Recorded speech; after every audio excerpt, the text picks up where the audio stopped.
a mi mamá de la escuela con un viejito. Hay cosas que por más que quieras enseñarle a tu hijo, no las va a aprender, porque ellos aprenden por coherencia con lo que dices y con lo que haces.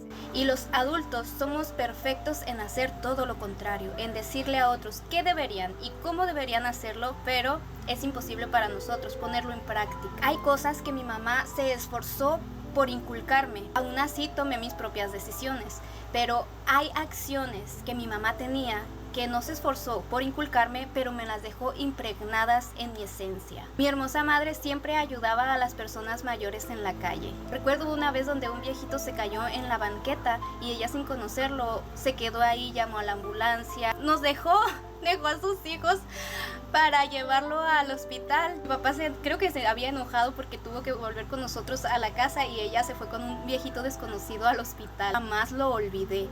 Hacía frío, había hielo en la banqueta y cuando mi mamá vio eso, su espíritu de ayuda acudió al rescate de ese señor. Pues mi mamá se la pasaba ayudando a este tipo de personas, aún cuando muchas veces a ella le tocó mandarnos a tocarle la puerta a los vecinos para preguntarles si tenían un puré de tomate o una sopa. Cuando a veces íbamos a la tienda y el vendedor nos decía que ya no nos podía fiar hasta que mi mamá pagara la cuenta. Un día, saliendo de la primaria, tenía menos de 11 años, me encontré un viejito en la calle.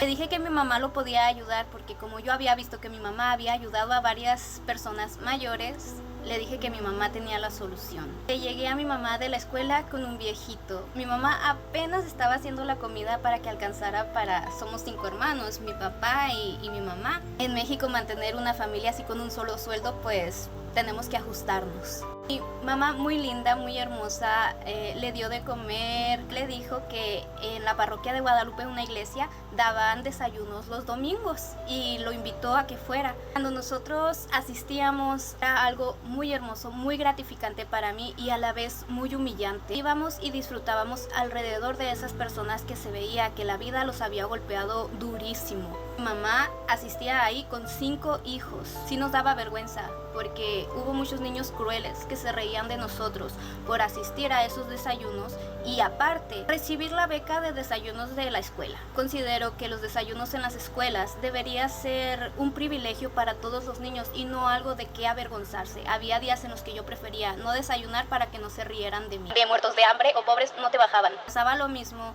en secundaria, prepa y la carrera, ¿lo puedes creer? Ella estaba predicando con el ejemplo y es algo que se nos quedó a nosotros también.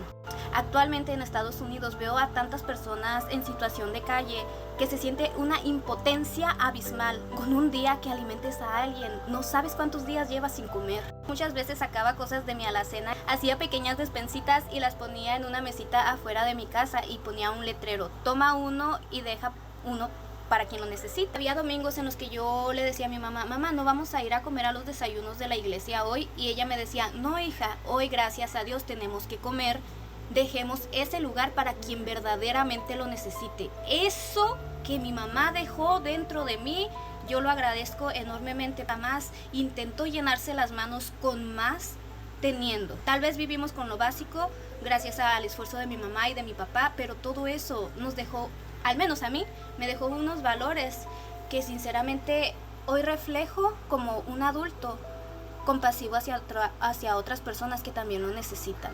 Eso aprendí de mi mamá, a no querer tomar más cuando a alguien se le puede ayudar. Siempre fui muy agradecida y yo agradezco a las personas, que Dios bendiga a esas personas que siempre ayudaron a mi mamá. Cuando saqué estas despensas afuera de mi casa y puse el letrero esperando, pasaban muchos sin casa. Pasó uno, se llevó todo. Creo que cuando uno pone por encima su miedo y su prioridad, su bienestar personal, antes de pensar en los demás, que esas personas es a quien más rápido se le va y no prosperan.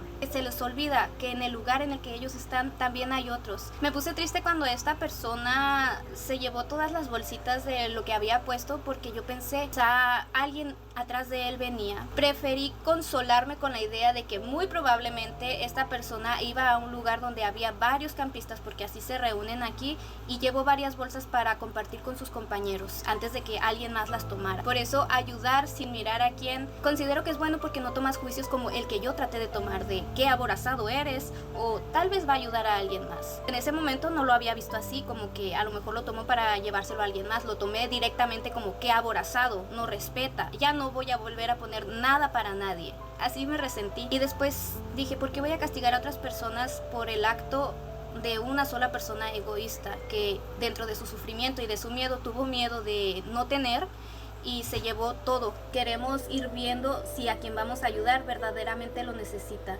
Cuando tengas la oportunidad de ayudarlo, hazlo de corazón, porque eso habla de la increíble persona que eres por dentro y Dios te va a bendecir. Cuando veas que alguien va por una ayuda, no la juzgues. No sabemos su historia, no sabemos sus miedos. Esas personas que al no tener les asusta el mañana, pero Jesús dijo, miren a los pajaritos, ellos no siembran ni cosechan, aún así el Padre les da de comer. Cuanto más hará con nosotros. Dios los bendiga.